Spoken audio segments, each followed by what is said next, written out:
స్తోత్రములు వందనములు చెల్లించుకుంటున్నాము. నేను మరి రాత్రికాల సమయంలో సియోను ప్రార్థనా మందిరములో బైబిల్ పఠనం నిమిత్తమై మీ పాద సన్నిధిలో చేరటానికై మీరు మాకు ఇచ్చినటువంటి ధన్యత కొరకై స్తోత్రములు వందనములు చెల్లించుకుంటున్నాము. మీ పాద సన్నిధిలో చేరినటువంటి మమ్ములను మీ రక్త ప్రోక్షణ కిందికి తెచ్చుకుంటున్నాము. మీ రక్తంతో మమ్మల్ని కడిగి పరిశుద్ధపరిచి పరిశుద్ధంగా ఉంచమని వేడుకుంటున్నాము. నేను మీ పాద సన్నిధిలో చేరినటువంటి మమ్ములను మీ శిరసత్వము క్రిందికి, మీ అధికారం, మీ ఆధిపత్యము క్రిందికి తెచ్చుకుంటున్నాము. గత ప్రభుదినములో ఉదయకాల సమయంలో మీరు జరిగించుకున్న పరిచర్య అంతటిని బట్టి స్తోత్రములు. తిరిగి శుక్రవారం ప్రార్థన కూడిక ప్రభుదినములో జరిగే పరిచర్య కొరకై కూడా ప్రార్థిస్తున్నాము. మీరే దయతో జ్ఞాపకం చేసుకోండి. నేను మరి బైబిల్ పఠనం నిమిత్తమై మీ పాసందులో చేరి గడిపే సమయాన్ని దీవెనకరంగా ఆశీర్వాదకరంగా ఉంచమని వేడుకుంటున్నాము. పాటల విషయంలో సహాయం చేయండి. వర్తమానంలో కూడా చేరి వచ్చినటువంటి మాకు ఏ మాటలు అవసరమో మాటలను మీరు అనుగ్రహించండి. నేను మరి బైబిల్ పఠనాన్ని ఆరంభించడం కొంత ఆలస్యమైన దయతో కనికరించండి, క్షమించమని వేడుకుంటున్నాం. నేను మరి కేవలం మేము వాక్యం వినేవారు మాత్రమే ఉండి మమ్మలను మేము మోసపరుచుకొనకుండా విని విడిచిపెట్టి కొట్టుకొని పోయేవారముగా కాకుండా విన్న వాక్యాన్ని మా హృదయాల్లో భద్రపరుచుకొని వాక్యానుసారంగా జీవించే వారం ఉండటానికి సహాయం చేయండి. మా గమనాన్ని మీ వైపుకి ఆకర్షింపజేసుకోనమని వేడుకుంటూ ఈ కూడికకు ఆది అంతమై ఉండి మీరే మీ చిత్తానుసారంగా మీ నామహిమార్థమై జరిగించుకోనమని ప్రభు అయిన యేసు క్రీస్తు వారి అతి శ్రేష్టమైన నామమునే ప్రార్థించి అడిగి వేడుకొంచున్నాము తండ్రి. ఆమేన్.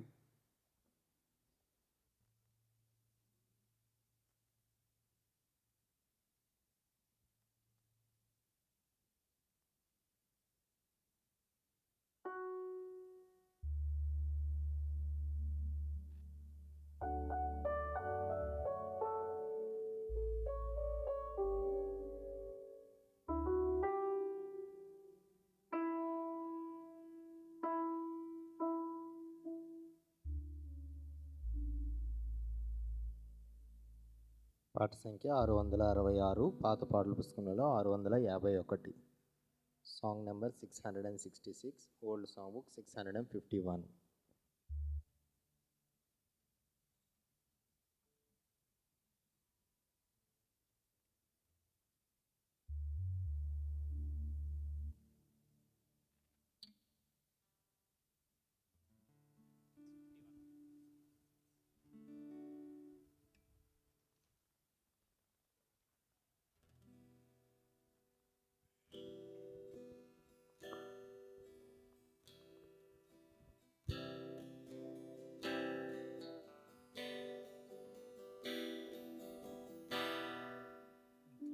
ఈ జీవితములో ఎంతైనా మంచి కాపరి, క్రీస్తే ఈ జీవితములో ఎంతైనా మంచి కాపరి, దుఃఖ సుఖంబులలో ఆయనే సహాయకుడు మనకు, దుఃఖ సుఖంబులలో ఆయనే సహాయకుడు మనకు, క్రీస్తే ఈ జీవితములో ఎంతైనా మంచి కాపరి, క్రీస్తే ఈ జీవితములో ఎంతైనా మంచి కాపరి, కష్ట బాధలలో మన ప్రభువు సమీపముగా నుండెనెంతో, కష్ట బాధలలో మన ప్రభువు సమీపముగా నుండెనెంతో, గాలి తుఫానులను గద్దించుచు మనతో నుండు యాత్రలో, గాలి తుఫానులను గద్దించుచు మనతో నుండు యాత్రలో, క్రీస్తు క్రీస్తే ఈ జీవితములో ఎంతైనా మంచి కాపరి, క్రీస్తే ఈ జీవితములో ఎంతైనా మంచి కాపరి. ఇహలోక సాగరము దాటునప్పుడు అలలెంతో మనలను కదలింపగా, ఇహలోక సాగరము దాటునప్పుడు అలలెంతో మనలను కదలింపగా, మునుగునప్పుడు మొరపెట్టినా మనలా రక్షించుతానే, మునుగునప్పుడు మొరపెట్టినా మనలా రక్షించుతానే. క్రీస్తే ఈ జీవితములో ఎంతైనా మంచి కాపరి, క్రీస్తే ఈ జీవితములో ఎంతైనా మంచి కాపరి. జీవిత నావపై దాడి చేసే సాతాను క్రియలకు భయపడగా, జీవిత నావపై దాడి చేసే సాతాను క్రియలకు భయపడగా, ధైర్యము కొరకై ప్రార్థించిన ప్రభువే మనల నడుపు, ధైర్యము కొరకై ప్రార్థించిన ప్రభువే మనల నడుపు. క్రీస్తే ఈ జీవితములో ఎంతైనా మంచి కాపరి, క్రీస్తే ఈ జీవితములో ఎంతైనా మంచి కాపరి. జీవితములో నిరాశ చే కృంగిపోయి మనమున్నప్పుడు, జీవితములో నిరాశ చే కృంగిపోయి మనమున్నప్పుడు, విజయమునిచ్చి బలపరచి జీవా కిరీటమిచ్చును, విజయమునిచ్చి బలపరచి జీవా కిరీటమిచ్చును. క్రీస్తే ఈ జీవితములో ఎంతైనా మంచి కాపరి, క్రీస్తే ఈ జీవితములో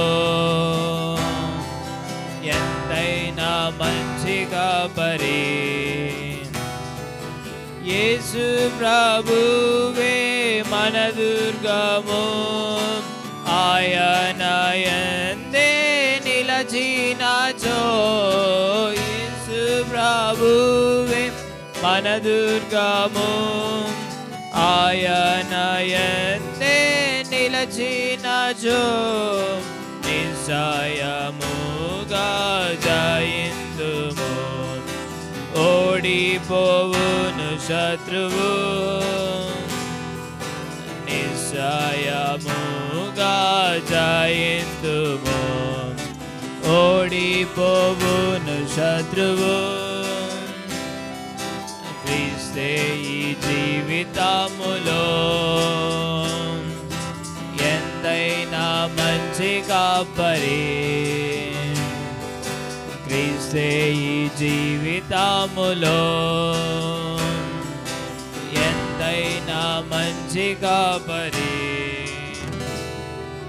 దుఃఖ సుఖంబులలో ఆయనే సహాయకుడు మనకు, దుఃఖ సుఖంబులలో ఆయనే సహాయకుడు మనకు.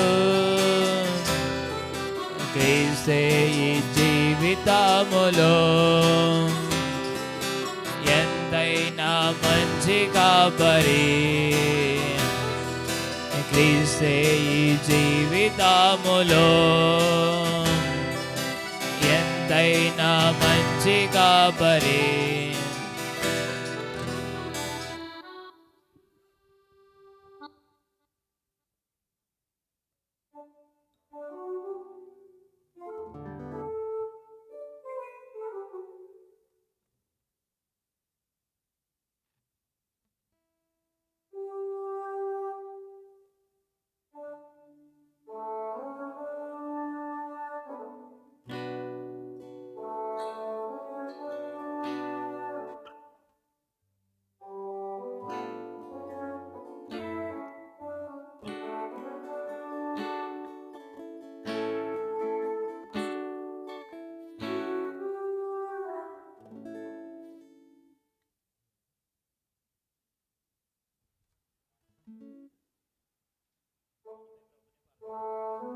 పాట సంఖ్య 458, పాత పాట పుస్తకంలో 455.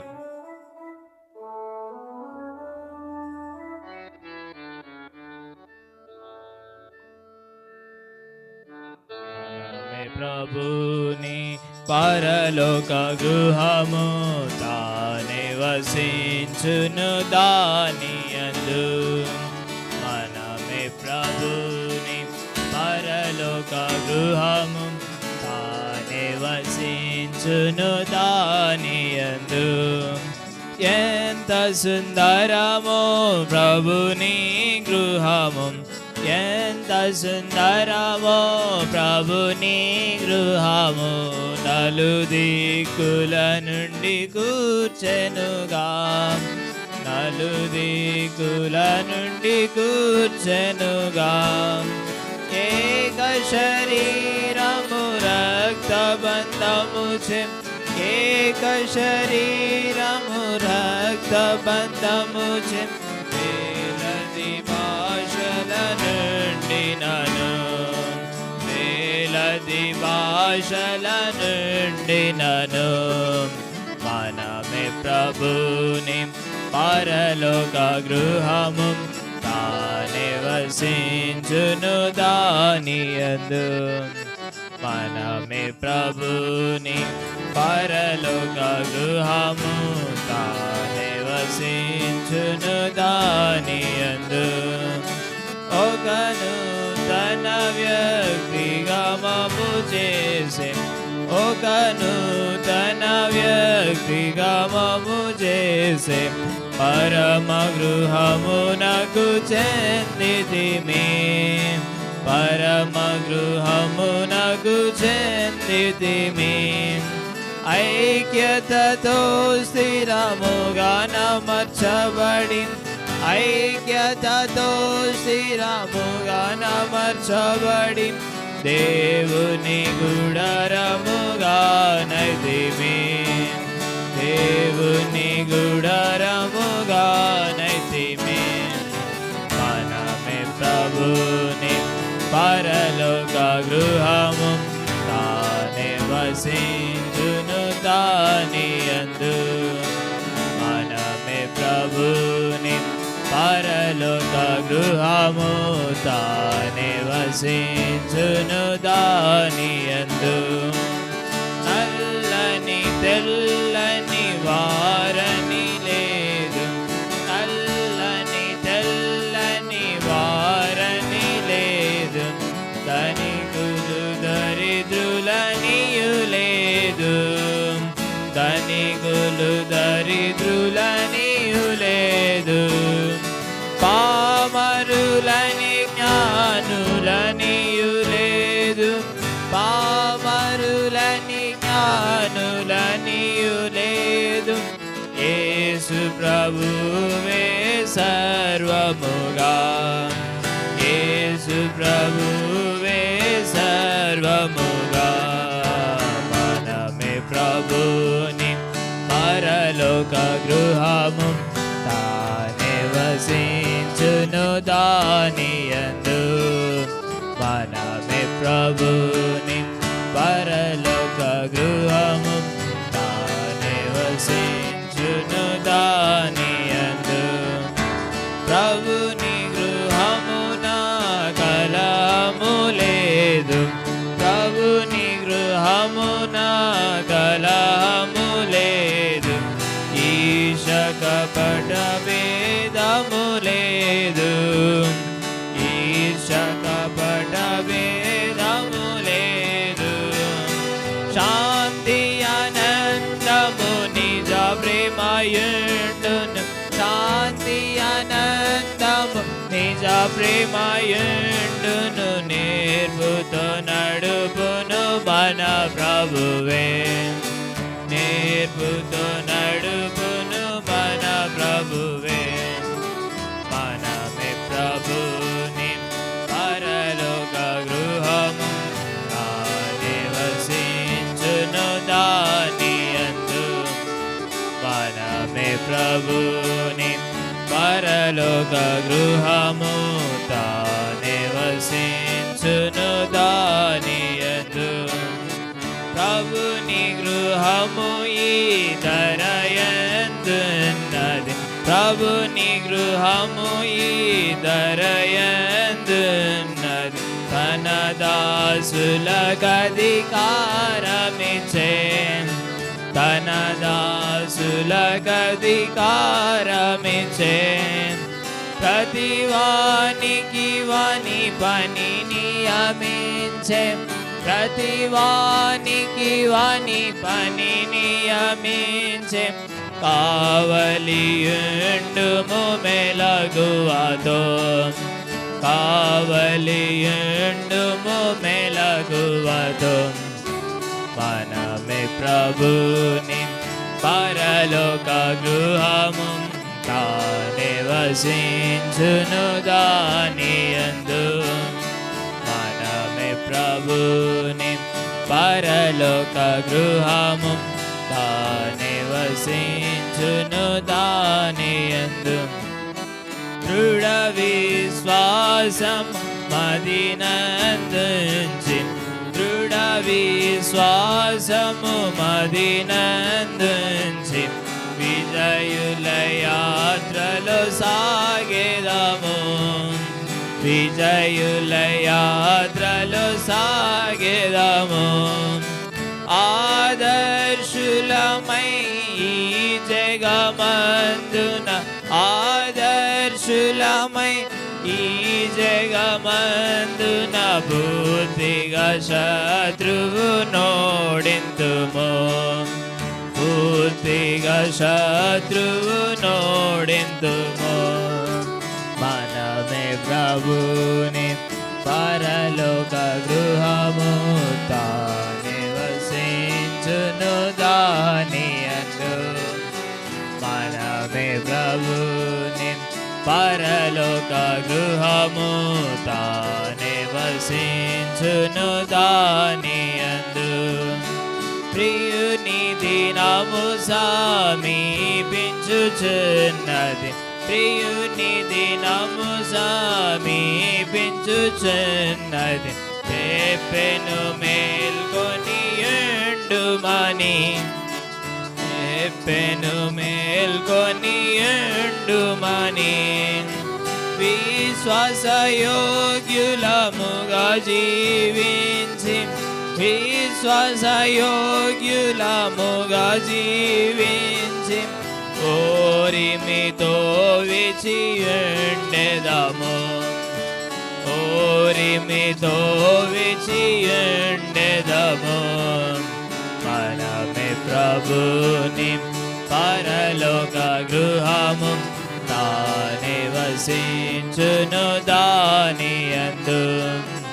మనమే ప్రభుని పరలోక గృహము తానే వసించును దానియందు.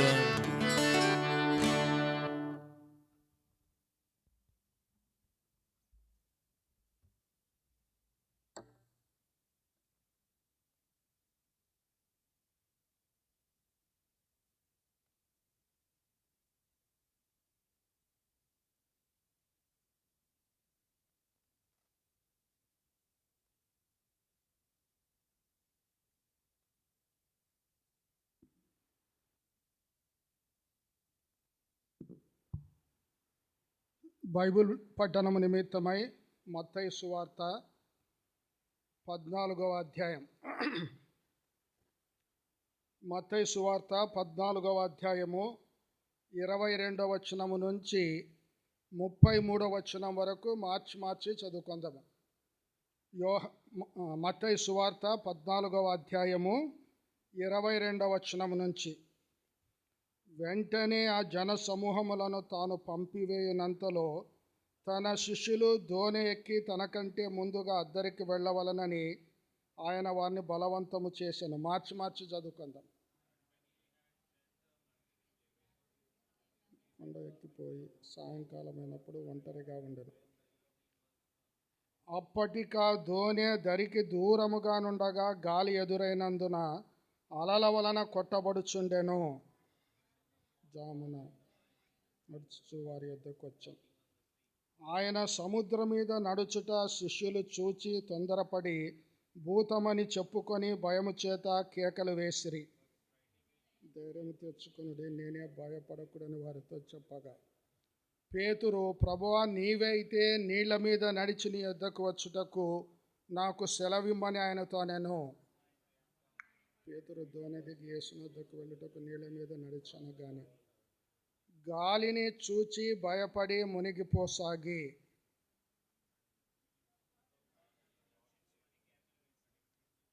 వెంటనే యేసు చెయ్యి చాపి అతన్ని పట్టుకొని, అల్ప విశ్వాసి, ఎందుకు సందేహపడితివని అతనితో చెప్పాను.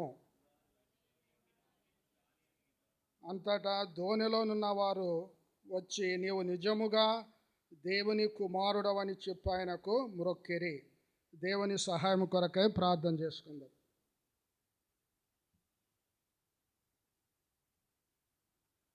ప్రేమ నమ్మకం కలిగిన మా ప్రియ పరలోకమందున్న మా తండ్రి యేసు క్రీస్తు ప్రభా, మీ పాదములకు స్తోత్రములే. రాత్రికాల సమయములో బైబిల్ పట్టణము నిమిత్తమై మీ పాసందులో చేరి పాటల ద్వారా మీ నామాన్ని మహిమపరచడానికి సహాయపడినారు. నేను మరి బైబిల్ పట్టణము నిమిత్తమై మత్తయి సువార్త 14వ అధ్యాయము 22 నుంచి 33 వచనాల భాగము మార్చి చదువుకోవడానికి సహాయపడినారు. నేను మరి చదవబడినటువంటి లేఖన భాగము నుండి దీనికి సంబంధించినటువంటి నేను మరి ఇతర భాగముల నుండి మీరే మాతో మాట్లాడమని వేడుకుంటున్నాము. నేను మా మంచి బోధకుడుగా ఉండి మాకేది అవసరమో మాటలను మీరు మాకు అనుగ్రహించమని వేడుకుంటున్నాను. అయోగ్య దాసుడను, నిష్ప్రయోజకుడను, బుద్ధి జ్ఞానము లేనటువంటి వాడను, బలహీనుడను. మరొకసారి మీ శిలువ రక్తం చేత నన్ను కడిగి పరిశుద్ధపరిచి నా గత పతనాలు, బలహీనతలు, లోటుపాట్లన్నిటిని మీరే క్షమించి కేవలం మీ నోటి బూరగా వాడుకోనమని, మిమ్మల్ని మీరే ప్రత్యక్షపరచుకోనమని నేను ఈ రాత్రికాల సమయంలో మీ పాసందులో చేరినటువంటి మా అందరితో మీరే మాట్లాడమని ప్రభు అయిన యేసు క్రీస్తు వారైతే శ్రేష్టమైన నామమునే ప్రార్థించి అడిగి వేడుకొంచున్నాము తండ్రి. ఆమేన్.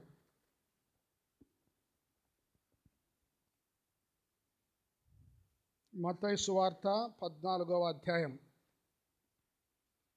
22 నుంచి 33 వచనాల భాగములో మనం గమనించినట్లయితే మన జీవిత యాత్రలో ఎదురయ్యేటువంటి ఆయా రకాలైనటువంటి తుఫాన్లు, ఇక్కడ శిష్యులకు కూడా వారికి అటువంటి తుఫాన్ ఒకటి ఎదురైనదిగా ఉంటున్నది.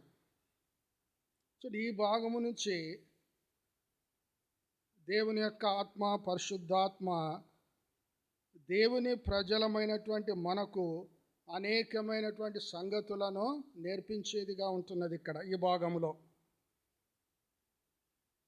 22వ వచనములో వెంటనే ఆ జన సమూహములను తాను పంపివేయనంతలో తన శిష్యులు దోణి ఎక్కి తనకంటే ముందుగా అద్దరికి వెళ్ళవలనని ఆయన వారిని బలవంతము చేశాను. సో ఇక్కడ మనం గమనించినట్లయితే ముందుగా దేవుడు ఈ 17-18 వచనాలు చూస్తే 5 రొట్టెలు 2 చేపలతో ఒక అద్భుతమైనటువంటి ఆశ్చర్య కార్యాన్ని జరిగించినాడు. చూడండి, శిష్యులు ఆ సూచక్రియం లేకపోతే ఆశ్చర్య కార్యాన్ని వారు గమనించినారు. ఇప్పుడు రాత్రి సమయములో వారి విశ్వాసాన్ని దేవుడు పరీక్షించేవాడుగా ఉంటున్నాడు. ఇప్పుడు వారి యొక్క విశ్వాసాన్ని దేవుడు పరీక్షించేవాడుగా ఉంటున్నాడు. అందుకే ఇక్కడ 22వ వచనములో తన శిష్యులను ప్రభు ఇక్కడ వారిని బలవంతము చేసిన అనే మాట వ్రాయబడి ఉంటున్నది. అద్దరికి వెళ్ళాలని జన సమూహములను పంపివేయునంతలో వారిని బలవంతము చేశాను. వారిని బలవంతము చేసి అద్దరికి పంపేయడానికి కారణం ఏమిటి? చూడు, యోహాను భక్తుని అడిగితే గనక ఇక్కడ ఈ కారణాన్ని యోహాను సువార్తలో యోహాను మనకు తెలియజేస్తున్నాడు. యోహాను సువార్త 6వ అధ్యాయము 15వ వచనములో చూస్తే, ఎందుకు ప్రభు తొందరపడి అంటే వారు తన శిష్యులను బలవంతము చేసి ఎందుకు అద్దరికి పంపించినాడు? దానికి కారణం ఏమిటంటే యోహాను సువార్త 6వ అధ్యాయము 15వ వచనం.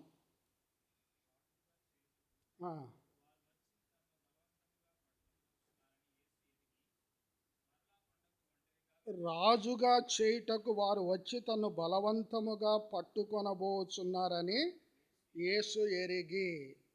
అందుకే ఇప్పుడు వారు యేసు ప్రభు రాజు అయితే ఈ 12 మంది శిష్యులు ఇంకా రకరకాలైనటువంటి పదవులు. కానీ దేవుని యొక్క రాజ్యం ఆత్మ సంబంధమైనది, భౌతికమైనది కాదు. కాబట్టి శిష్యులు వారు దారి తప్పిపోతారు ఇప్పుడు. ఎందుకంటే ప్రజల యొక్క మాటలు విని వారు కూడా, ఆయన రాజు అయితే శిష్యులు కూడా మంచి మంచి పదవులు పొందుకునేవారుగా ఉంటారు. ఈ రీతిగా వారు డిస్టర్బ్ అయ్యేవారుగా ఉంటారు. కాబట్టి దేవుడు ఏం చేసిన అంటే ప్రభు అయిన యేసుక్రీస్తు ప్రభువు వారిని బలవంతం చేసినాడు, మీరు అద్దరికి వెళ్ళండి అని. అదే సమయములో ఇక్కడ ఇంకొక మాట, మత్తయి సువార్త 14వ అధ్యాయము 22వ వచనములో, జన సమూహములను తాను పంపివేయునంతలో, ఒకవైపేమో శిష్యులను బలవంతం చేస్తున్నాడు. ఎందుకంటే ఆ శిష్యులు ఇంకా అక్కడ ఉంటే ఆ జన సమూహముల యొక్క మాటలకు, వారు చెప్పేటువంటి మాటలకు వీరు ఎక్కడ ప్రభావితమవుతారు అని. ఎందుకంటే దేవుని యొక్క రాజ్యం ఆత్మ సంబంధమైనది. ఇక్కడి ప్రజలు ఏమనుకుంటున్నారంటే ఆయనను రాజుగా చేయాలనుకుంటున్నారు. ఆయన రాజు కాబట్టి 12 మంది శిష్యులు, రకరకాలైనటువంటి పదవులు. దీని నుంచి తప్పించడానికే ప్రభు తన శిష్యులను తనకంటే ముందుగా, ఇప్పుడు 23వ వచనములో చూస్తే, ఆయన జన సమూహములను పంపివేసి ప్రార్థన చేయుటకు ఏకాంతముగా కొండ ఎక్కిపోయి సాయంకాలమైనప్పుడు ఒంటరిగా ఉండెను. శిష్యులను బలవంతం చేసి పంపించిన తర్వాత ప్రభు చేసినటువంటి పని ప్రార్థన చేయడం. ఎవరి కొరకు ప్రార్థన చేస్తున్నా అంటే శిష్యుల కొరకు. వారికి ఎదురయ్యేటువంటి ఆ పరీక్ష, వారి విశ్వాసానికి ఎదురయ్యేటువంటి ఆ పరీక్షలో వారు విజయం పొందాలనేదే దేవుడు వారిని బలపరచడానికి ప్రార్థన చేస్తూ ఉన్నారు. మన ప్రభువు మన నిమిత్తమైన ప్రార్థన చేసేవాడుగా ఉంటున్నాడు. పేతురుతో కూడా ప్రభు అంటాడు, నీవు మరి సాతాను నిన్ను గోధుమ గింజవలే శోధించడానికి, జల్లించడానికి సాతాను సిద్ధంగా ఉంటున్నాడని ప్రభువు, నేను నీ కొరకు నీ కొరకు నేను ప్రార్థన చేస్తున్నాను అన్నాడు ప్రభు. కాబట్టి తన ప్రజలైనటువంటి వారిని ఆయన పరీక్షించేటప్పుడు, వారి విశ్వాసాన్ని పరీక్షించేటప్పుడు వారి కొరకు ఆయన ప్రార్థన చేసేవాడుగా ఉంటున్నాడు. ఇక్కడ మనం ఇంకొక సంగతి గమనించినట్లయితే, ఇప్పుడు ఆ శిష్యులు వారి సొంత ఆలోచన ప్రకారం వెళ్ళినారా, లేక ప్రభు యొక్క మాట ప్రకారం, ప్రభు యొక్క చిత్త ప్రకారము వెళ్ళినారా? ప్రభు యొక్క చిత్త ప్రకారం వెళ్ళినారు. మనం అనేక సందర్భాల్లో అనుకుంటాం, ప్రభు యొక్క చిత్తానుసారముగా వెళ్ళినట్లయితే మనకు ఎలాంటి కష్టాలు, ఎలాంటి శ్రమలు, ఇరుకులు, ఇబ్బందులు ఎదురుగావనుకుంటాం. అయితే ఇక్కడ శిష్యులు ప్రభు యొక్క చిత్త ప్రకారమే వెళ్ళినారు. ఇప్పుడు వారిని పంపివేసిన తర్వాత ప్రభువు ప్రార్థన చేయుటకు ఏకాంతముగా కొండెక్కిపోయి సాయంకాలమైనప్పుడు ఒంటరిగా ఉండెను. లూకా సువార్త 6వ అధ్యాయం 12వ వచనంలో చూస్తే, లూకా సువార్త 6వ అధ్యాయము 12వ వచనం. ఆ దినముల యందైన ప్రార్థన చేయుటకు కొండకు వెళ్ళి దేవుని ప్రార్థించుట యందు రాత్రి గడిపెను. అది ప్రభు యొక్క వాడుక అంటే ప్రభు యొక్క అలవాటు ఏమిటంటే ఆయన ప్రార్థన చేయడము, దేవుని యొక్క సమాజ మందిరానికి వెళ్ళి దేవుని యొక్క వాక్యాన్ని బోధించడం. ఇది ప్రభు యొక్క వాడుక అంటే ఆయన అలవాటు అది. ఇప్పుడు 24వ వచనంలో చూస్తే, అప్పటికా దోణె దరికి దూరముగా నుండగా. ఇప్పుడు వారి విశ్వాసాన్ని ప్రభు పరీక్షిస్తున్నాడు. ప్రభు మనల్ని పరీక్షించినప్పుడు మనకు ఆ సమయం ఎట్లా ఉంటుందంటే చీకటిగా మనకు కనపడుతుంది, చీకటిగా ఉంటుంది అది. అప్పటికా దోణె దరికి దూరముగా నుండగా. చిన్న ప్రయాణం ఆరంభమైనప్పుడు మంచి వాతావరణం ఉంటుంది, మంచి వాతావరణం ఉండవచ్చు. అయితే ఆ మధ్యకు చేరినప్పుడు లేదా ఇంకా దరికి దూరముగానున్నప్పుడు ఇప్పుడు గాలి ఎదురైనందున అలల వలన కొట్టబడుచుండెను. మన విశ్వాసయాత్ర కూడా ఆరంభములో ఎంత చక్కగా మంచిగా ఉండొచ్చు. అయితే ప్రారంభమైన తరువాత మన విశ్వాసాన్ని పరీక్షించడానికై దేవుడు ఆయా రకాలైనటువంటి తుఫాన్లు మన మీదకి వచ్చేవిగా ఉంటాయి. ప్రభువే ఇప్పుడు ఒక్క మాట, ఆ తుఫాన్ అనేది ప్రభు యొక్క అనుమతి లేకుండా శిష్యుల మీదకి రాదు. అది ప్రభువుకు తెలిసి ఆయన అనుమతితోనే ఆ పరీక్ష విశ్వాసానికి ప్రభు అక్కడ శిష్యుల మీదకి వచ్చింది. మన జీవితాల్లో కూడా ఏదైనా తుఫాను అలలు వచ్చినప్పుడు ప్రభు యొక్క అనుమతితోనే అది మన జీవితంలోనికి వస్తుంది. ఆయన అనుమతి లేకుండా ఎంత మాత్రము రాదు. అదే సమయంలో ఆ శిష్యులు ఉన్నటువంటి దోణె పరిస్థితి ఎట్లా ఉన్నదంటే అలల వలన అటు ఇటు కొట్టబడుచున్నది. శిష్యులు అనుకొని ఉండవచ్చు, ఒకవేళ యేసు ప్రభు వారే మాతో పాటుగా ఉంటే మాకెంతో ధైర్యంగా ఉండేది అనుకొని ఉండవచ్చు శిష్యులు. అందుకే చూడండి, దేవుని యొక్క పరిశుద్ధ గ్రంథంలో మనం ఒక మాట గమనించినట్లయితే మత్తయి సువార్త 8వ అధ్యాయం 24వ వచనములో చూస్తే, అంతటా సముద్రం మీద తుఫాను లేచినందున ఆ దోణె అలల చేత కప్పబడినప్పుడు ఆయన నిద్రించుచుండగా వారు ఆయన యొద్దకు వచ్చి, ప్రభువా, నశించిపోవచ్చున్నా, మమ్మను రక్షించుమని చెప్పి ఆయనను లేపిరి. అందుకైన అల్ప విశ్వాసులారా ఎందుకు భయపడుచున్నారని వారితో చెప్పి, ఇది ఇంకొక సందర్భం.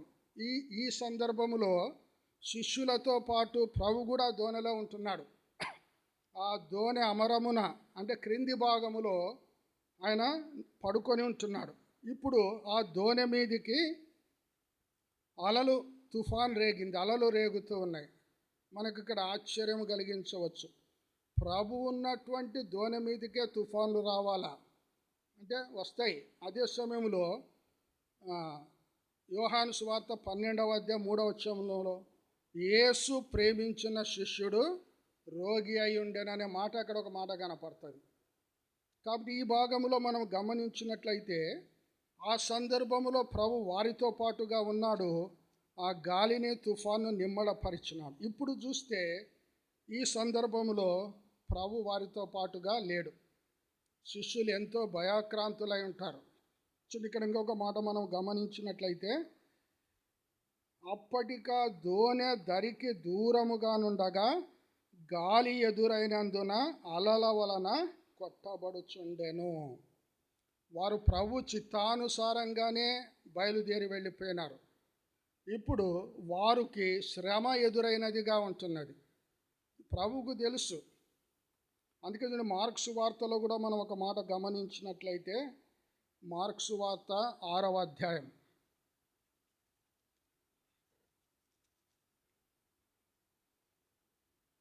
మార్క్స్ వార్త 6వ అధ్యాయము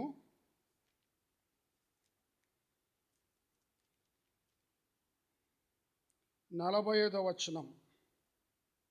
మార్క్స్ వార్త 6వ అధ్యాయం 48వ వచనము.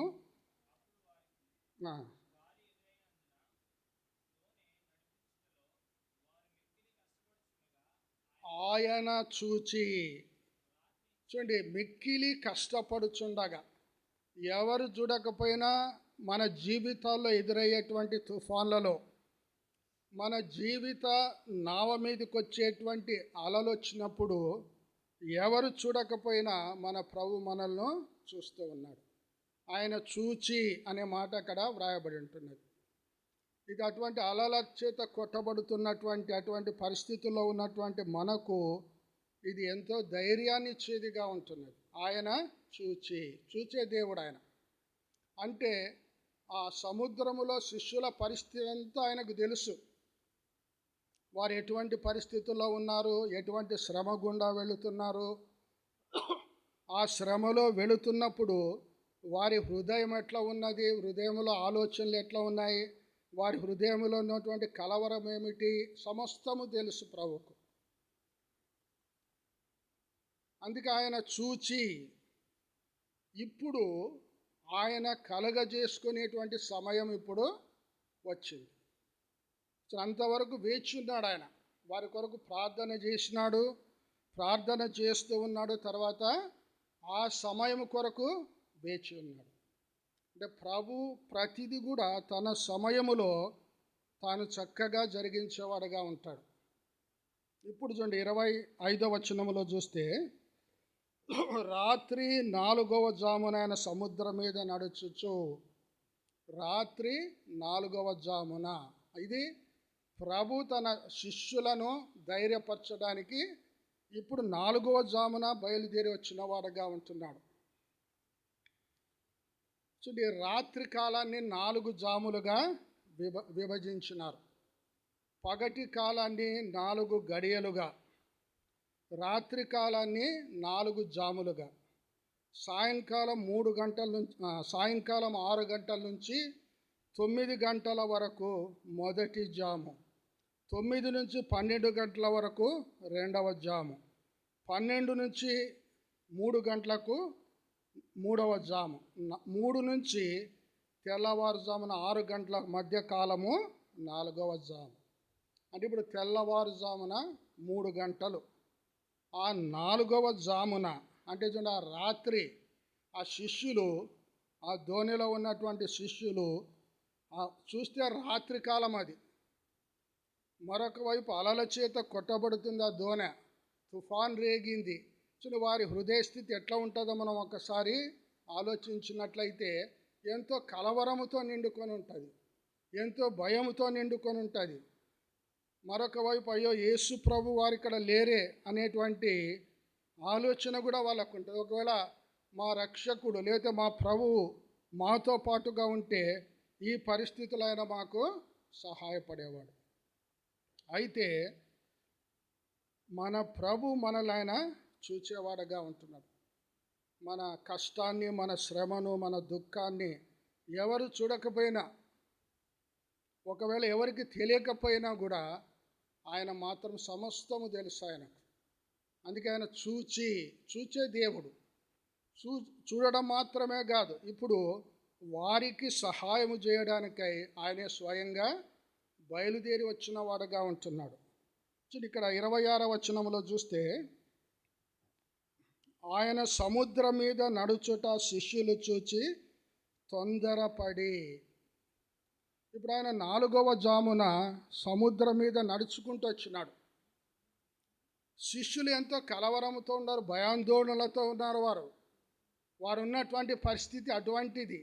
అందులో చూడండి, ఆ తెల్లవారుజామున 3 గంటల ప్రాంతంలో ప్రభు సముద్రం మీద నడుచుకుంటూ వచ్చినప్పుడు వారు ఉన్నటువంటి ఆ పరిస్థితులు, అంటే భయాందోళనతో కూడినటువంటి ఆ పరిస్థితులు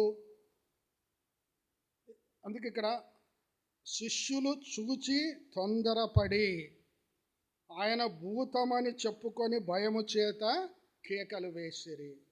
సో ఇక్కడ మనం గమనించవలసిన విషయం ఏమిటంటే, ఇప్పుడు వారికి సహాయము చేయడానికై ప్రభువు వారికి విడుదల లేకపోతే విమోచన కలిగించడానికి, వారిని రక్షించడానికి ప్రభు వారి దగ్గరికి వస్తూ ఉన్నాడు. ఆ పరిస్థితి కూడా ఆ భయాందోళనతో ఉన్నటువంటి శిష్యులకు చూడండి, అది వారు ఏమనుకుంటున్నారంటే భూతమని కేకలు వేసిన వారుగా ఉంటారు. మన జీవితాల్లో కూడా అంతే. కొన్ని సందర్భాల్లో మనం ఉన్నటువంటి పరిస్థితుల్లో మనకు సహాయం చేయడానికి వచ్చేటువంటి అవకాశం లేకపోతే మనల్ని విడిపించడానికి వచ్చేటువంటి అవకాశాన్ని బట్టి కూడా మనం ఏం చేస్తామంటే కొన్ని సందర్భాల్లో మనము కూడా భయపడే వారముగా ఉంటాం. అందుకే చూడండి, మరియా దగ్గరికి ఆ గాబ్రియేలు దూత వర్తమానం తీసుకొని వచ్చినప్పుడు మరియా ఒక మాట వ్రాయబడి ఉంటుంది మత్తయి సువార్త, తొందరపడి, మత్తయి సువార్త 1వ అధ్యాయము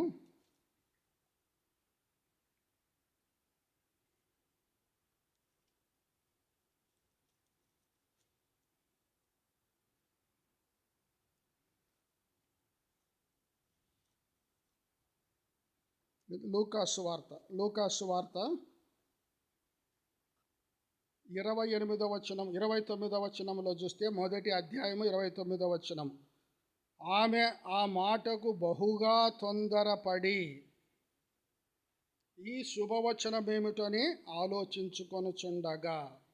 కాబట్టి ఇక్కడ కూడా శిష్యులు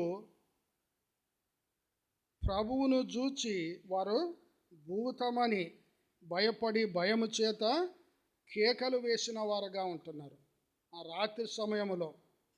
అప్పుడు ప్రభువాన్ని ఏమంటున్నా అంటే వెంటనే యేసు ధైర్యము తెచ్చుకొనుడి, నేనే, భయపడకూడని వారితో చెప్పగా.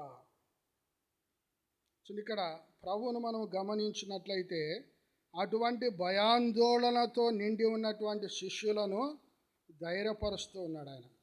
ఇక్కడ ఏమంటుందంటే ధైర్యము తెచ్చుకొనుడి, నేనే, భయపడకూడని వారితో చెప్పగా. వారిని విడిచిపెట్టలే ప్రభు. వారు ప్రభు చిత్తానుసారంగా ప్రయాణమై వస్తున్నారు, ప్రయాణమైపోతున్నారు. వారికి శ్రమ ఎదురైంది. ఆ శ్రమనంతా ప్రభు చూస్తూ ఉన్నాడు. చూడడమే కాకుండా ఆ శ్రమలో ఆయన వారికి సహాయం చేసేవాడుగా ఉంటున్నాడు. ఇప్పుడు 28వ వచనంలో చూస్తే, పేతురు, ప్రభువా, నీవైతే నీళ్ల మీద నడిచి నీ యొద్దకు వచ్చుటకు నాకు సెలవిమ్మని ఆయనతో నేను. ఇటువంటి పరిస్థితుల్లో కూడా ఇక్కడ శిష్యులు ఎవరు ప్రభువా, ఎవరు నువ్వని అడగటంలే. ప్రభు యొక్క మాటలను ధైర్యము తెచ్చుకొనుడి, నేనే, భయపడకూడని వారితో చెప్పినప్పుడు మిగతా శిష్యులందరిలో కూడా పేతురు వెంటనే ప్రతిస్పందించేవాడుగా ఉంటున్నాడు ఏ విషయంలోనైనా కూడా. ఇక్కడ పేతురు, ప్రభువా, నీవే అయితే నీళ్ల మీద నడిచి నీ యొద్దకు వచ్చుటకు నాకు సెలవిమ్మని ఆయనతో అనేను. వెంటనే పేతురు ప్రతిస్పందిస్తూ, ప్రభువా, నీవే అయితే నీళ్ల మీద నడిచి నీ యొద్దకు వచ్చుటకు నాకు సెలవిమ్మని ఆయనతో అనేను. ప్రభు ప్రతి ఒక్కరి హృదయాంతరంగాలన్నీ ఎరిగినటువంటి వాడు. ఇక్కడ పేతురు మరి ప్రభు తర్వాత నీళ్ళ మీద నడిచినటువంటి ఘనత పొందుకోవాలన్న ఉద్దేశం కాదు. ప్రభుకు మన హృదయాంతరంగాలన్నీ తెలుసు. ఇక్కడ పేతురు కోరుకున్న దాని వెనక ఉన్నటువంటి ఉద్దేశం ఏమిటి ఆయనకు తెలుసు. అదే సమయంలో మనం ఈ సువార్తల్లో చూస్తే పరిసయ్యులు వచ్చి ప్రభువును శోధించడానికి వచ్చిన వారుగా ఉంటున్నారు. అంటే వారి హృదయములో ఉన్నటువంటి ఆ ఉద్దేశాన్ని ప్రభు ఎరిగినవాడు. ఒక సూచక్రియ చూపించమని ప్రభువును శోధించినారు. అప్పుడు ప్రభు ఏమంటే వారిని గద్దిస్తూ ఉన్నాడు. ఎందుకంటే వారి హృదయములో ఉన్నటువంటి ఆ ఉద్దేశం ఆయన ఎరిగినవాడు. వారు తెలుసుకోవాలని కాదు, ప్రభువును శోధించడానికై వారు సూచక్రియను అడుగుతున్నారు. ఇక్కడ పేతురు యొక్క ఆ కోరికలో ఉన్నటువంటి ఉద్దేశము ప్రభు బాగా ఎరిగినవాడు. ఆ హృదయాంతరంగాలన్నీ కూడా ఎరిగినటువంటి వాడు. అదే సమయంలో ప్రభు ఎడల పేతురుకు కలిగినటువంటి ఆ మక్కువ, ఆయన ఎడల కలిగి ఉన్నటువంటి ఆ ప్రేమను బట్టి, అదే సమయంలో పేతురుకు ఉన్నటువంటి విశ్వాసము, మిగతా 11 మంది శిష్యులు కూడా మౌనంగా ఉంటున్నారు ఆ పరిస్థితుల్లో. ఒక్క పేతురు మాత్రమే ధైర్యంగా విశ్వాసముతో పలుకుతున్నాడు. ఏమంటున్నాడంటే, ప్రభువా నీవే అయితే నీళ్ల మీద నడిచి నీ యొద్దకు వచ్చుటకు నాకు సెలవిమ్మని అన్నప్పుడు ఆయన రమ్మనగానే వెంటనే ప్రభువు అంగీకరించిన వాడుగా ఉంటున్నాడు. పేతురు దోణె దిగి యేసునొద్దకు వెళ్ళుటకు నీళ్ల మీద నడిచెను. ప్రభు అయిన యేసుక్రీస్తు వారి తర్వాత సముద్రం మీద నడిచినటువంటి వ్యక్తి, కొంత దూరమైనప్పటికీ నడిచినటువంటి వ్యక్తి పేతురు. వెంటనే పేతురు ఆ దోణె దిగినాడు. దోణె దిగి యేసునొద్దకు వెళ్ళుటకు నీళ్ల మీద నడిచినాడు. ఇది పేతురులో ఉన్నటువంటి విశ్వాసాన్ని మనకు తెలియజేస్తూ ఉన్నది. ఒకవేళ పేతురులో అటువంటి విశ్వాసం లేకపోయినట్లయితే ప్రభువుకు ఆ కోరిక కోరుకునేవాడు కాదు. అంటే ప్రభు ఎడల పేతురుకున్నటువంటి ప్రేమ, ప్రభు ఎడల పేతురుకున్నటువంటి ఆ విశ్వాసాన్ని బట్టి ఆయన రమ్మనగానే పేతురు దోణె దిగి యేసునొద్దకు వెళ్ళుటకు నీళ్ల మీద నడిచెను గాని అనే మాట వ్రాయబడి ఉంటుంది. అంటే కొద్ది దూరము నీళ్ల మీద నడుచుకుంటూ వెళ్ళినాడు. ఇది ఎంతో గొప్ప విషయం. అది సముద్రములో నీళ్ల మీద నడవడం అనేది, నేల మీద నడిచినట్లుగా నీళ్ల మీద నడవడం అనేది అసాధారణమైనటువంటి కార్యం. అది అయితే విశ్వాసాన్ని బట్టి, అందుకే చూడండి హెబ్రీలకు రాసిన పత్రికలో ఒక మాట మనం గమనించినట్లయితే, హెబ్రీలకు రాసిన పత్రిక 11వ అధ్యాయం, ఈ అధ్యాయం అంతా కనుక మనం గమనించినట్లయితే విశ్వాస వీరుల జాబితా వ్రాయబడి ఉంటుంది. వారి విశ్వాసాన్ని బట్టి వారు ఎటువంటి కార్యాలు జరిగించినారనేది. అయితే వారిని గూర్చి వ్రాయబడినప్పుడు ప్రతి వచనం ఆరంభములో చూస్తే, ఉదాహరణకు 4వ వచనం విశ్వాసమును బట్టి హేబేలు, 5వ వచనములో విశ్వాసమును బట్టి హనోకు, తర్వాత 7వ వచనములో విశ్వాసమును బట్టి నోవహు. ఇవన్నీ కూడా వారు చేసినటువంటి కార్యాలన్నీ కూడా వారిలో దేవుని ఎడల వారిలో ఉన్నటువంటి ఆ విశ్వాసాన్ని బట్టి వారు ఆ కార్యము జరిగించినారు. విశ్వాసము లేకపోతే అటువంటి కార్యాలు వారు జరిగించలేరంటే వారిలో ఉన్నది నిజమైనటువంటి విశ్వాసం, సజీవమైనటువంటి విశ్వాసం, క్రియారూపకమైనటువంటి విశ్వాసం.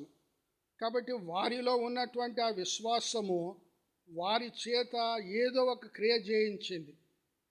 అందుకే యాకోబు రాసిన పత్రికలు చూస్తే, క్రియలు లేని విశ్వాసము మృతము, దానివల్ల ఎలాంటి ప్రయోజనం ఉండదు. మన విశ్వాసాన్ని మన క్రియలు తెలియపరిచేవిగా ఉంటాయి. ఇక్కడ పేతురు దిగి నీళ్ళ మీద నడుచుకుంటూ వెళ్ళినాడు. ఇక్కడ శిష్యులకు దేవుడు నేర్పించేటువంటి పాఠం ఏమిటంటే, ఈ విశ్వాస యాత్రలో ఎన్ని తుఫానులు, ఎన్ని అలలు రేగినప్పటికీ విశ్వాసముతో నడుచుకోవాలి, కానీ వెలిచూపును బట్టి నడుచుకోకూడదు. వెలిచూపు అంటే మన కంటికి కనబడేవి. కొరింథీయులకు రాసిన 2వ పత్రిక 5వ అధ్యాయం 6వ వచనములో చూస్తే, విశ్వాసమును బట్టి నడుచుకోవాలి, వెలిచూపును బట్టి కాదు. వెలిచూపు అంటే మన కంటికి కనపడే, బాహ్యమైనటువంటి కంటికి కనపడేదే వెలిచూపు. అనేక సందర్భాల్లో మనము ఈ వెలిచూపును బట్టే మనము నడుచుకునే వారముగా ఉంటాం. ఆది కాండంలో కూడా నీతిమంతుడైనటువంటి లోతును గూర్చి ఒక మాట వ్రాయబడి ఉంటున్నది. ఆది కాండము 14వ అధ్యాయం అనుకుంటా. ఆది కాండము 14వ అధ్యాయము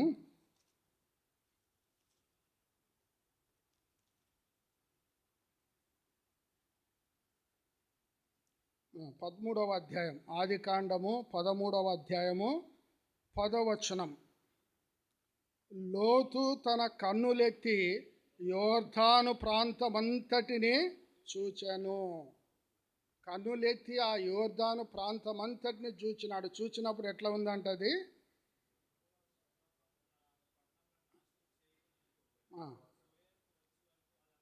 యెహోవా తోట వలెను ఐగుప్తు దేశము వలెను నీళ్లు పారు. అది వెలిచూపును బట్టి కనబడేటువంటి పరిస్థితి. అంటే మన కంటికి కనపడతారు అట్లా. ఎంతో ఈ లోకము కూడా ఎంతో ఆకర్షణీయంగా కనపడుతుంది మనకు. అయితే చూడండి, దాని గురించి దేవుడు ఏమంటున్నా అంటే, లోతు కంటికేమో ఆ రీతిగా కనపడినది. 13వ వచనములో చూస్తే, 13వ అధ్యాయం 13వ వచనం. సొదొమ మనుషులు దుష్టులను యెహోవా దృష్టికి, ఇది నిజమైనటువంటి పరిస్థితి. అయితే లోతు చూచినప్పుడు ఆ ప్రాంతం అంతా ఎట్లా కనపడుతున్నదంటే ఎంతో ఆకర్షణీయంగా కనపడుతున్నది. ఇది వెలిచూపును బట్టి. కాబట్టి మనము దేవుని ప్రజలమైనటువంటి మనము విశ్వాసాన్ని బట్టి నడుచుకోవాలి, కానీ వెలిచూపును బట్టి నడుచుకోకూడదు. అదే పాఠం ఇక్కడ శిష్యులకు దేవుడు నేర్పిస్తూ ఉన్నాడు. ఇప్పుడు 30వ వచనములో చూస్తే, గాలిని చూచి భయపడి మునిగిపోసాగి ప్రభువా నన్ను రక్షించుమని కేకలు వేసాను. ఇక్కడ ఈ భయానికి కారణం ఏమిటి? అప్పటి వరకు చక్కగా నీళ్ళ మీద నడిచినాడు పేతురు. ఇప్పుడు ఎందుకు భయం వచ్చింది? దానికి కారణం ఏమిటంటే 30వ వచనములో గాలిని చూచి. మరి ఇంతకుముందు నడిచినాడు, ఆ నీళ్ళ మీద నడుచుకుంటూ వచ్చినప్పుడు అప్పుడు కూడా గాలి ఉంది, గాలి హోరెత్తుతుంది, తర్వాత అలలు ఉంటున్నాయి. అయితే అప్పుడు భయపడనటువంటి పేతురు ఇప్పుడు భయపడుతూ ఉన్నాడు. దానికి కారణం ఏమిటంటే, పేతురు యొక్క దృష్టి ప్రభు అయిన యేసుక్రీస్తు వారి మీద నుంచి ఎక్కడికి వెళ్ళింది? గాలిని చూస్తూ ఉన్నాడు. సాతాను చేసేటువంటి పని అదే. మన కష్టాలు, మన శ్రమలు, మన జీవితాలు ఎదురయ్యేటువంటి తుఫాన్లలో సాతాను ఎప్పుడు మన కష్టాలనే చూసేటట్లు చేస్తాడు. మనం అప్పుడు కృంగిపోయే వారముగా ఉంటాం. అయ్యో, నాకే ఇంత కష్టం వచ్చింది, నాకే ఇంత శ్రమ వచ్చింది, నాకే ఇంత దుఃఖం అనుకుంటాం. ఇక్కడ కూడా సాతాను చేసేటువంటి పని అదే. ముందు నడిచినాడు బాగానే, అయితే ఎప్పుడైతే పేతురు దృష్టి మళ్లింపబడిందో, అందుకే హెబ్రీయులకు రాసిన పత్రిక 12వ అధ్యాయము 2వ వచనములో, విశ్వాసమునకు కర్తయు దాన్ని కొనసాగించువాడునైన యేసు వైపు చూచుచు. మనలో విశ్వాసము కలిగించిన వాడు ఆయనే. కలిగించినటువంటి ఆ విశ్వాసాన్ని కొనసాగించేవాడు కూడా ఆయనే. కొనసాగించేవాడు మాత్రమే కాదు, దాన్ని పరిపూర్ణమైనటువంటి విశ్వాసములోనికి నడిపించేవాడు కూడా ఆయనే. అందుకే మన విశ్వాసమునకు కర్త అయినటువంటి ప్రభు అయిన యేసుక్రీస్తు వారి పైనే మన దృష్టిని ఉంచాలి. ఏ కష్టమైనా, ఏ శ్రమైనా, ఏ దుఃఖమైనా, ఏ బాధ అయినా ఆయనను చూచినప్పుడు మనము ధైర్యంగా ముందుకు వెళ్ళేవారముగా ఉంటాం. ఒకవేళ ఆయన మీద నుంచి మన దృష్టి మరలింపబడినట్లయితే మన కష్టాలు మన కంటికి కనపడతాయి, మన దుఃఖం కనపడతాయి, మన బాధ మనకు కనపడుతుంది. కనబడినప్పుడు మనము కృంగిపోయేవారముగా ఉంటాం, నిరుత్సాహపడిపోయేవారముగా ఉంటాం. అందుకే చూడండి, ఇక్కడ మొట్టమొదటిగా మనం గమనించినట్లయితే భయపడడానికి కారణము గాలిని చూచి, ఇది కారణం. ఇప్పుడు ఆ భయానికి ఫలితం ఏమిటంటే మునిగిపోసాగి. ఇక్కడ మనం ఒక మాట గమనించవచ్చు. పేతురు చేపలు పట్టేవాడు. సముద్రం అనేది పేతురుకు చాలా పరిచితమైనది, ఏదో క్రొత్త వ్యక్తి కాదు. అయినప్పటికీ ఇప్పుడు మరి సముద్రంలో చేపలు పట్టేవాడంటే ఈత వచ్చింటుంది, ఈత నేర్చుకున్నవాడు. అయితే ఇక్కడ మనం గమనించినట్లయితే గాలిని చూచి భయపడి మునిగిపోసాగి. కాబట్టి భయము ఎటువంటి పరిస్థితికి దారితీస్తూ ఉన్నదంటే మునిగిపోతున్నాడు, మునిగిపోసాగుతున్నాడు. మరి ఇప్పుడు ఇదే 30వ వచనం చూస్తే దానికి రెమెడీ లేకపోతే దానికి పరిహారం చూస్తే ఇక్కడ ప్రభువా నన్ను రక్షించుమని కేక, అంటే ప్రార్థన. కాబట్టి మన భయము, మన కృంగుదల తొలగిపోవాలంటే మనం చేయవలసినటువంటి పని దేవునికి ప్రార్థన చేయడం. రక్షించుమని కేకలు వేసిన ఇదంతా కూడా తెల్లవారుజామున 3 గంటల ప్రాంతంలో జరుగుతున్నటువంటిది, 4వ జాములో. వెంటనే గాలిని చూచి భయపడి మునిగిపోసాగి ప్రభువా నన్ను రక్షించుమని కేకలు వేసింది. అందుకే చూడండి, యోహాను సువార్త 16వ అధ్యాయము 33వ వచనములో కూడా ప్రభు ఏమంటున్నా అంటే, యోహాను సువార్త 16వ అధ్యాయము 33వ వచనం,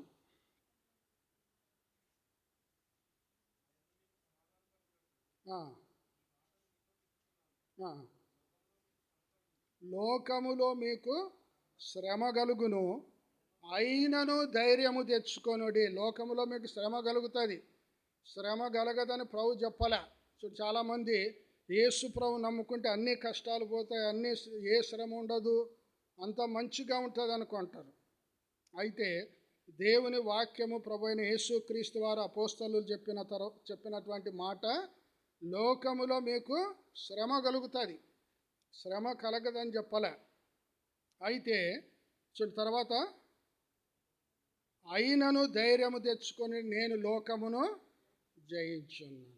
కాబట్టి లోకములో మనకు శ్రమ కలుగుతుంది, అయినా ధైర్యంగా ఎందుకు ఉండాలంటే లోకాన్ని జయించినటువంటి ప్రభు మన పక్షంగా ఉంటున్నాడు, లోకాన్ని జయించినటువంటి ప్రభు మనకు తోడుగా ఉంటున్నాడు. అందుకే చూడండి, అపోస్తుల కార్యములో కూడా ఒక మాట మనం గమనించినట్లయితే, అపోస్తుల కార్యములు 14వ అధ్యాయం, అపోస్తుల కార్యములు 14వ అధ్యాయం 22వ వచనములో చూస్తే, శిష్యుల మనస్సులను దృఢపరచి విశ్వాసమందు నిలకడగా ఉండవలెను. మన విశ్వాసము నిలకడ అంటే స్థిరమైనదిగా ఉండాలి. అయితే అనేక సందర్భాల్లో మన విశ్వాసము చంచలమైనది, అంటే అటు ఇటు కదిలిపోయేదిగా ఉంటుంది. అందుకే ఇక్కడ శిష్యుల మనస్సులను దృఢపరచి విశ్వాసమందు నిలకడగా ఉండవలెను, అంటే స్థిరంగా ఉండాలి, మన విశ్వాసము స్థిరమైనదిగా ఉండాలి. రెండవదిగా, అనేక శ్రమలను అనుభవించి మనము దేవుని రాజ్యములో ప్రవేశింపవలను. అనేక శ్రమలను. ఇక్కడ శిష్యులు కూడా అటువంటి శ్రమలో ఉంటున్నారు. 31వ వచనములో చూస్తే, వెంటనే యేసు చేయి చాపి. ఇక్కడ పేతురు ప్రార్థన కూడా ఎంతో క్లుప్తంగా ఉంటుంది, ఎందుకంటే ఆ పరిస్థితిని బట్టి. ఇక్కడ ఒకవేళ పేతురు దీర్ఘంగా ప్రార్థన చేసి ఉంటే మునిగిపోయేవాడు. అందుకేమంటున్నా, ఒకే ఒక మాట ప్రార్థనలు ఏమంటున్నా అంటే, ప్రభువా నన్ను రక్షించు. వెంటనే యేసు చేయి చాపి అతన్ని పట్టుకొని ఏమంటున్నాడు, అల్ప విశ్వాసి. ఇంగ్లీష్లో చూస్తే లిటిల్ ఫెయిత్, అంటే కొద్దిపాటి విశ్వాసం. కాబట్టి మనలో ఉన్నటువంటి అల్ప విశ్వాసమే మనలో సందేహాన్ని కలిగిస్తుంది. మనలో ఉన్నటువంటి అల్ప విశ్వాసమే ప్రభువును సందేహించేటట్లుగా చేస్తుంది. మనలో ఉన్నటువంటి ఆ అల్ప విశ్వాసమే మనలను కృంగిపోయేలా చేస్తుంది. అందుకే ప్రభు ఏమంటున్నాడు, సో ఇక్కడ గమనించినట్లయితే మొట్టమొదటిగా పేతురును రక్షిస్తున్నాడు మునిగిపోకుండా. చెయ్యి చాపి అతన్ని పట్టుకొని తర్వాత పేతురును గద్దిస్తూ ఉన్నాడు. ఏమంటున్నాడు? అల్ప విశ్వాసి, ఎందుకు సందేహపడితివి?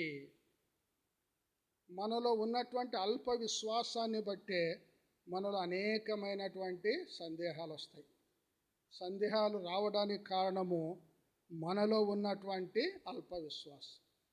అంటే ఇక్కడ పేతురుకు ఆరంభములో ఉన్నటువంటి విశ్వాసము పేతురును కొంత దూరము నడిపించినది, కానీ పూర్తిగా నడిచి ప్రభు దగ్గరకు చేరుకోవలసినంత విశ్వాసము పేతురులో లేదు. మరొక కారణము, పేతురు యొక్క దృష్టి మరలించబడినది. ప్రభు అయిన యేసుక్రీస్తు వారి వైపు నుంచి గాలిని చూచేటట్లుగా మళ్లించబడింది. అందుకే పేతురు నీళ్ళలో మునిగిపోసాగిన వాడుగా ఉంటున్నాడు. కాబట్టి మన జీవితాల్లో కూడా ఎటువంటి పరిస్థితి, ఎటువంటి శ్రమ, ఎటువంటి కష్టం వచ్చినా విశ్వాసముతో మన ప్రభు వైపు మనము చూచేవారముగా ఉండాలి. ఎందుకంటే ఆయన 34వ కీర్తనలో ఒక మాట గమనించినట్లయితే,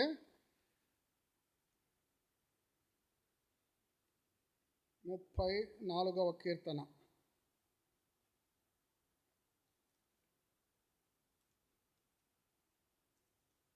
34వ కీర్తన 5వ వచనం. 34వ కీర్తన 5వ వచనం. వారు ఆయన తట్టు చూడగా వారికి వెలుగు కలిగెను. వారికి వెలుగు అంటే దేవుని యొక్క ముఖకాంతి వారి మీద ప్రకాశించేదిగా ఉంటున్నది.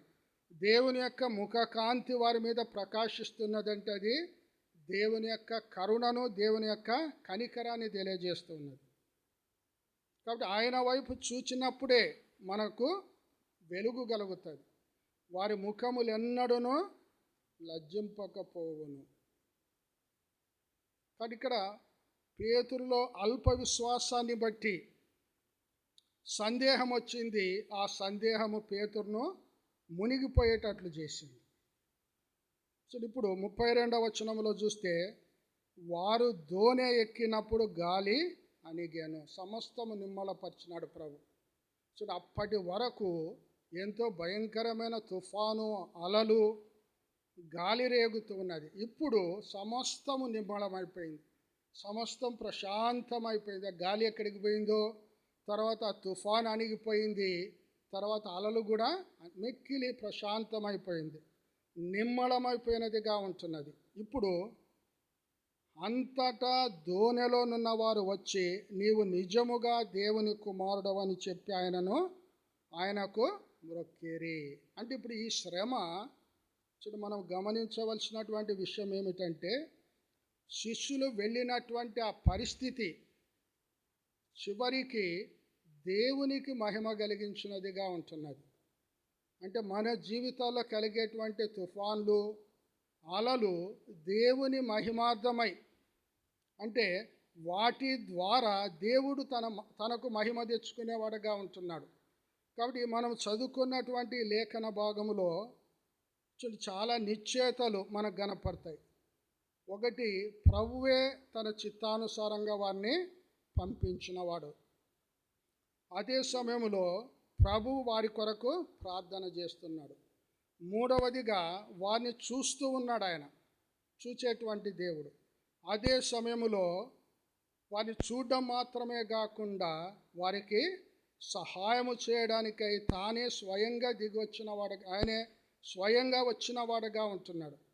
అదే సమయంలో ఆ శ్రమ ఆయన మహిమకు, అందుకే ఇక్కడ నీవు నిజముగా దేవుని కుమారుడవని చెప్పి ఆయనకు, అంటే దేవుని మహిమ కలుగుతుంది దేవునికి.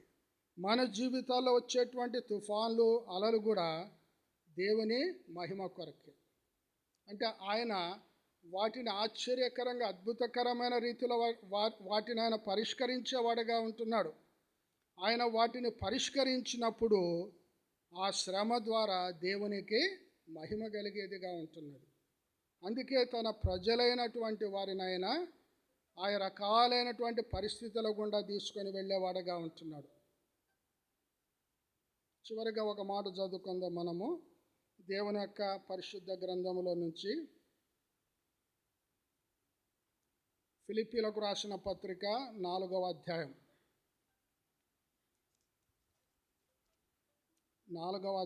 13వ వచనం. ఫిలిప్పీలకు రాసిన పత్రిక 4వ అధ్యాయం 13వ వచనం. నన్ను బలపరచువాని యందే నేను సమస్తమును చేయగలను. కాబట్టి దేవుడు బలపరిచినప్పుడు మనము దేవుని కొరకు సమస్తము చేసేవారముగా ఉంటాం. అంటే మనలో ఉన్నటువంటి విశ్వాసం అనేది అది స్థిరమైనదిగా నిలకడైనదిగా ఉండాలి. అంత మాత్రమే కాకుండా మనం విశ్వాస నేత్రాలతో చూచేవారముగా ఉండాలి, కానీ మన బాహ్య నేత్రాలతో వెలిచూపును బట్టి మనం ఎన్నడూ నడుచుకోకూడదని దేవుడు ఈ మత్తయి సువార్త 14వ అధ్యాయము 22 నుంచి 33 వచనాల ద్వారా మనకు కూడా పాఠాన్ని నేర్పిస్తున్నాడు. మనం అనేక సందర్భాల్లో మన బాహ్య నేత్రాలతోనే చూస్తాం. చూడండి, చివరిగా ఒక ఉదాహరణ చూస్తే దావీదు గొలియాతు. సౌలు దగ్గర ఉన్నటువంటి యుద్ధ నైపుణ్యము కలిగినటువంటి వారి భౌతిక నేత్రాలతో గొలియాతును చూస్తున్నారు, చూచి భయపడిపోతున్నారు. ఎందుకంటే చూడండి, దాదాపు 13 అడుగుల 4 అంగుళాలు అయినటువంటి ఎత్తరి అంటే అంత హైట్ ఉండేవాడు. ఇప్పుడు దావీదు వచ్చినాడు, అదే గొలియాతును చూస్తూ ఉన్నాడు. అయితే దావీదు విశ్వాస నేత్రాలతో చూస్తూ ఉన్నాడు. అందుకే గొలియాతు ఎట్లా కనపడుతున్నాడు? సామాన్యమైన వ్యక్తిగా కనపడుతున్నాడు. ఎందుకంటే సౌలు మిగతా వారు తమతో గొలియాతును పోల్చుకుంటున్నారు. అయితే ఇక్కడ దావీదు గొలియాతును ఎవరితో పోల్చుకుంటున్నా అంటే దేవునితో పోలుస్తూ ఉన్నాడు, దేవునితో పోల్చి చూచుకుంటున్నాడు. కాబట్టి దేవుని ముందు ఈ గొలియాతు ఒక మిడత మాదిరిగా, చీమ మాదిరిగా కనబడుతున్నాడు. అందుకే విశ్వాస నేత్రాలతో దావీదు చూస్తూ ఉన్నాడు. కాబట్టి ఒక మాట, ఎటువంటి మాటలు దావీదు యొక్క నోట నుంచి వస్తున్నాయంటే దావీదు పలికినటువంటి ప్రతి మాట కూడా దేవుడు ఆమెన్, పరలోకము కూడా ఆమెన్, అలాగూ జరుగునుగాక అన్నట్లుగా. ఒక్క మాట మనం గమనించినట్లయితే సమూయేలు మొదటి గ్రంథము 17వ అధ్యాయం జరగబోయే సంగతులన్నీ ముందుగానే చెప్తున్నాడు. అంటే దావీదులో ఉన్నటువంటి విశ్వాసం. చూడండి, సమూయేలు మొదటి గ్రంథము 17వ అధ్యాయము 46వ వచనం. ఈ దినమున యెహోవా నిన్ను నా చేతికి అప్పగించును, నేను నిన్ను చంపి నీ తల తెగవేతును. ఇశ్రాయేలీయులలో దేవుడున్నాడని లోక నివాసులందరూ తెలుసుకొనున్నట్లు నేను ఈ దినమున ఫిలిష్తీయుల యొక్క కళేబరములను భూమృగములకును ఎత్తును. ఇది దావీదు నోటి నుంచి వచ్చినటువంటి మాటలు. ఈ మాటలు రావాలి అంటే హృదయములో ఉన్నటువంటి విశ్వాసమే. ఆ విశ్వాసం ఇటువంటి మాటలను పలుకుతుంది. మన జీవితాల్లో చూస్తే గొలియాతు లాంటి కష్టాలు, శ్రమలు మనం ఎదురైనప్పుడు మన హృదయములో ఉన్నటువంటి అల్ప విశ్వాసాన్ని బట్టి అనేకమైనటువంటి సందేహంతో కూడినటువంటి మాటలు మన నోటి నుంచి వస్తాయి. గొలియాతు ఏమిటి, నేను జయించడం ఏమిటి, ఇటువంటి సందేహాలు మనలో కలిగినప్పుడు మన నోటి నుంచి విశ్వాసంతో కూడినటువంటి మాటలు రావు. ఇక్కడ దావీదు ఏదైతే విశ్వాసంతో పలికినాడో తర్వాత భాగములో చూస్తే దావీదు చెప్పిన రీతిగానే గొలియాతు చంపివేయబడినవాడుగా ఉంటున్నాడు. కాబట్టి మరి దేవుని ప్రజలమైనటువంటి మన జీవితాల్లో విశ్వాసం అనేది చాలా ప్రాముఖ్యమైనదిగా ఉంటున్నది. అందుకే చూడండి, హెబ్రీలకు రాసిన పత్రికలో ఒక మాట గమనించినట్లయితే హెబ్రీలకు రాసిన పత్రిక 11వ అధ్యాయము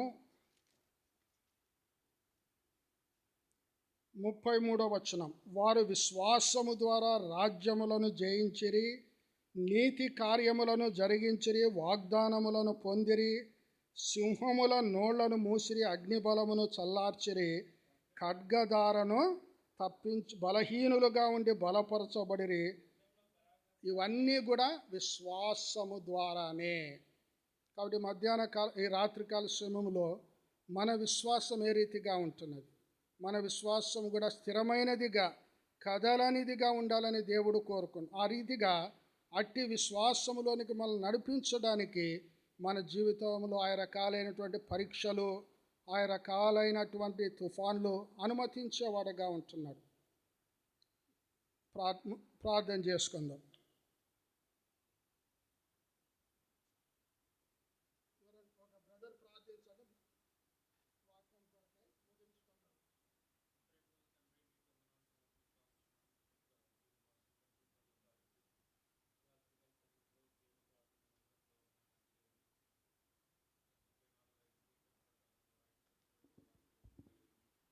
వారు ఆయన తట్టు చూడగా వారికి వెలుగు కలిగిన వారు ముఖములెన్నడూ లజ్జింపకపోయిన విధానంలో ప్రభా, మరి మత్తయి సువార్త 14:22 నుంచి మా ప్రభా 33 వరకు మా మధ్యలో తీసుకొచ్చినటువంటి మీ లేఖన భాగాలను బట్టి స్తోత్రాలు సమర్పిస్తూ ఉంటున్నాము.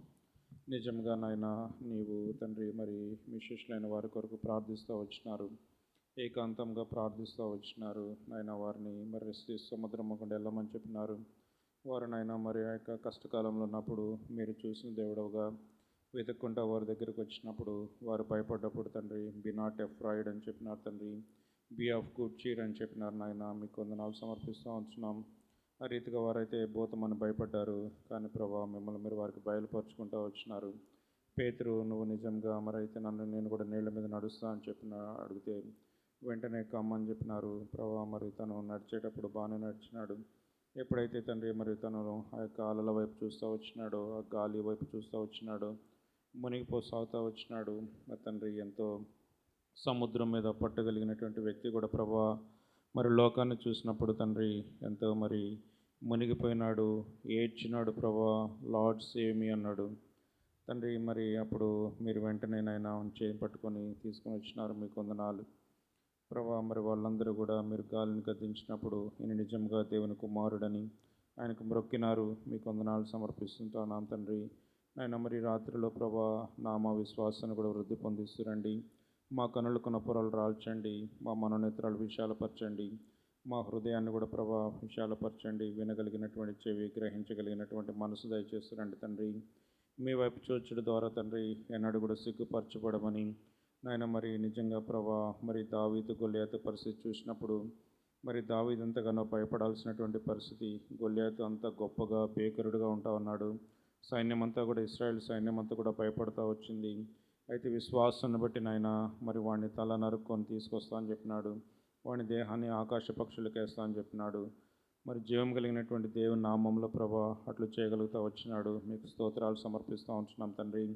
మరి హెబ్రీలకు రాసిన పత్రిక 11వ అధ్యాయం కూడా ప్రభా బై ఫేత్ తండ్రి మా పితరులు ప్రభా ఎన్నోనైనా మరి గొప్ప కార్యాలు చేయగలుగుతూ వచ్చినారు. అట్లు ప్రభా ఇక్కడ కూడి వచ్చినటువంటి మేమందరం కూడా తండ్రి మా విశ్వాసాన్ని వృద్ధి పొందించండి. మాకు కంటికి కనపడేదాన్ని బట్టి, వేలు చూపును బట్టి కాకనైనా విశ్వాసాన్ని బట్టి ప్రభా మేము విశ్వాసంలో తండ్రి ఎదుగుతూ, విశ్వాసంలో బలపరచబడి, విశ్వాసంలో ప్రభా ఎంతో నిశ్చలమైనటువంటి స్థితిలో తండ్రి మరి చూడబోయేటువంటి సంగతులను మరి గ్రహించగలిగినట్లుగా అట్లు తండ్రి మీ కొరకు ప్రభా మేము గొప్ప కార్యాలు చేయగలిగినట్లుగా తండ్రి బలహీనులము, నిష్ప్రయోజకులం తండ్రి. మా శక్తి సామర్థ్యాలు, మా భక్తి అంతా వ్యర్థంనైనా తండ్రి మీ వైపు చూడడానికి 34:5 ప్రకారం తండ్రి ఆయన మరి 12:1-2 హెబ్రీ ప్రకారం తండ్రి మీ వలన బలం పొందుకోవడానికి కృపను అనుగ్రహిస్తారమ్మని ప్రార్థన చేస్తూ ఉంటున్నాం. అటు విధానంలో ప్రభా మరి అనేక సార్లు తండ్రి మరి మా యాత్రా జీవితంలో వ్యక్తిగతంగా, కుటుంబంగా మరి ఆ రకాలైన పరిస్థితులు వచ్చినప్పుడు తండ్రి విశ్వాసమందు బలపరచబడడానికి తండ్రి ఇంకా అధికంగా ప్రభా మీకు సమీపస్తులు అవ్వడానికి, మిమ్మల్ని అధికంగా ప్రభా మహిమపరచడానికి, అధికంగా ప్రభా మీలో వేరుపారి స్థిరపరచబడి బలపరచు తండ్రి ఫలించడానికి తండ్రి మీ కార్యం నూతన పరుస్తురమ్మని ఆయన. శత్రువు, శరీరము, లోకము, శరీరాశ, నేత్రాశ, జీవపు డంబములు, ఈ చుట్టూ ఉన్నటువంటి ఏ పరిస్థితులు కూడా తండ్రి నాయన మేము కృంగిపోకుండా ప్రభా వాటి వైపు లాగబడకుండా తండ్రి, ఆ ఉచ్చులల్లో చిక్కుపడకుండా ప్రభా, ఆ గుంటల్లోకి పోకుండా ప్రభా, విశ్వాసం కర్తే దాన్ని కొనసాగించుకోండి. యేసు వైపు చూచుచు దినదినము కూడా ప్రభా బలాభివృద్ధి పొందడానికి, విశ్వాసంలో ఎదగడానికి మీ కార్యం నూతన పరుస్తురమ్మని తండ్రి మాకు అనుగ్రహించినటువంటి యొక్క శ్రేష్టమైనటువంటి సమయాన్ని బట్టి తండ్రి, మీ యొక్క శ్రేష్టమైనటువంటి వాక్కులను బట్టి తండ్రి 30 60 100 ఫలింప చేస్తురమ్మని స్తుతి మహిమ ఘనత ప్రభావాలు మీకు ఆరోపించుకుంటూ తండ్రి నాయన అందరి విశ్వాసాన్ని కూడా ప్రభా అభివృద్ధి పరచడం ద్వారా తండ్రి మీ కొరకు నాయన ఎంతగానో ఫలించగలిగేటువంటి గొప్ప జయ జీవితం ప్రభా, మీకు ఎంతగానో మహిమను తెచ్చేటువంటి జీవితము, ఎంతగానో ప్రభా మా హృదయాంతరంగాల్లో నుండి మీ కార్యములను మిమ్మల్ని ప్రభా మరి మీ అందు ఆనందించుచు మిమ్మల్ని ఆరాధించేటువంటి మా ప్రభా మరి గొప్ప ఆశీర్వాదం తండ్రి మాకు అందరికి దయచేస్తున్నామని యేసుక్రీస్తు ప్రభు నామములో సించి ప్రార్థన సమర్పించుకొంచున్నాం తండ్రి, ఆమేన్. తండ్రి అయిన దేవుని ప్రేమయు, ప్రభు అయిన యేసుక్రీస్తు వారి యొక్క కృపయు, పరిశుద్ధాత్మ యొక్క అన్యోన్య సహవాసము చేరవచ్చిన ప్రతి ఒక్కరికి, సర్వలోకములో చెదిరిన పరిశుద్ధులందరికీ ఇప్పుడును ఎల్లప్పుడూ సదాకాలము తోడైండును గాక. ఆమేన్. యేసు ప్రభు కొనసాగించు వాడ యేసు ప్రభు, విశ్వాసకర్తవు యేసు ప్రభు, కొనసాగించు వాడ యేసు ప్రభు. వినయముతో నేను నీ వైపు చూచుచు విసుగాక పరుగెత్త నేర్పు. వినయముతో నేను నీ వైపు చూచుచు విసుగాక పరుగెత్త నేర్పు. ప్రభు యేసు నా రక్షక, నొసగు కన్నులు నాకు నిరతమునే నిన్ను చూడా. ప్రభు యేసు నా రక్షక, నొసగు కన్నులు నాకు నిరతమునే నిన్ను చూడా. అల్ఫాయు నీవే, ఒమేగాయు నీవే, అల్ఫాయు నీవే, ఒమేగాయు నీవే. ప్రభు యేసు నా రక్షక, నొసగు కన్నులు నాకు నిరతమునే నిన్ను చూడా. ప్రభు యేసు నా రక్షక, నొసగు కన్నులు నాకు నిరతమునే